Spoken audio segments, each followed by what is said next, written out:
Bayangkan sebuah dunia di mana Indonesia bukan hanya negara kepulauan biasa, tetapi pusat peradaban maritim terbesar di dunia sejak lebih dari 1000 tahun lalu.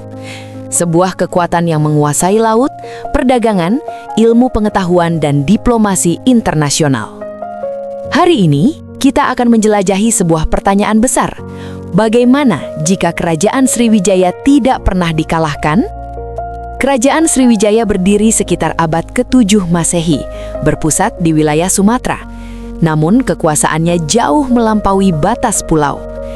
Sriwijaya menguasai jalur perdagangan paling strategis di dunia, yaitu Selat Malaka dan Selat Sunda. Dua jalur laut yang menjadi urat nadi perdagangan antara India, Cina, Timur Tengah, dan Nusantara. Sriwijaya bukan sekedar kerajaan, ia adalah imperium maritim. Kekuatan lautnya disegani, armadanya mengawal kapal dagang, dan diplomasi internasionalnya diakui oleh dinasti Tang di Cina dan kerajaan-kerajaan India.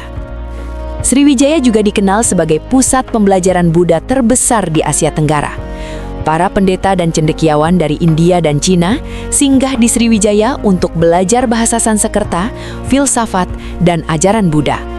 Bahkan seorang pendeta terkenal dari Cina, Yixing, mencatat bahwa Sriwijaya adalah tempat terbaik untuk belajar sebelum melanjutkan ke India. Artinya, jauh sebelum Eropa mengenal universitas, Sriwijaya sudah menjadi pusat pendidikan internasional. Namun, tidak ada kekuasaan yang abadi.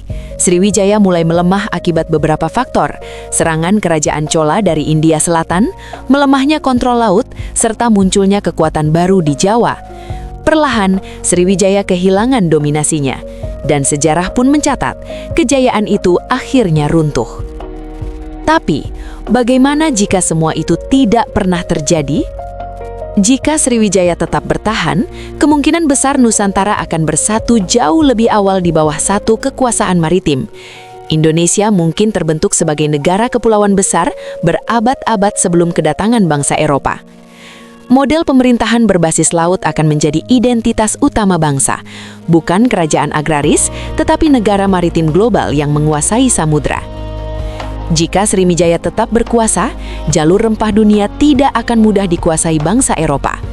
Sriwijaya bisa menjadi pusat ekonomi global, mengatur harga, distribusi, dan keamanan perdagangan laut. Bisa jadi, bangsa Eropa datang bukan sebagai penjajah, melainkan mitra dagang yang tunduk pada aturan Nusantara. Sejarah kolonialisme mungkin tidak pernah terjadi seperti yang kita kenal. Budaya maritim akan menjadi jiwa bangsa Indonesia sejak awal. Bahasa persatuan mungkin terbentuk lebih cepat. Identitas Nusantara akan lebih kuat dan tidak terpecah oleh kolonialisme. Indonesia mungkin dikenal dunia sebagai bangsa pelaut, pemikir, dan diplomat laut. Jika Sriwijaya bertahan hingga era modern, Indonesia bisa setara dengan Jepang, Cina, atau Inggris sebagai kekuatan laut dunia. Samudra bukan batas, tetapi jalan raya utama bangsa. Indonesia mungkin menjadi pemimpin geopolitik maritim global. Sriwijaya memang telah runtuh, tetapi warisannya tetap hidup.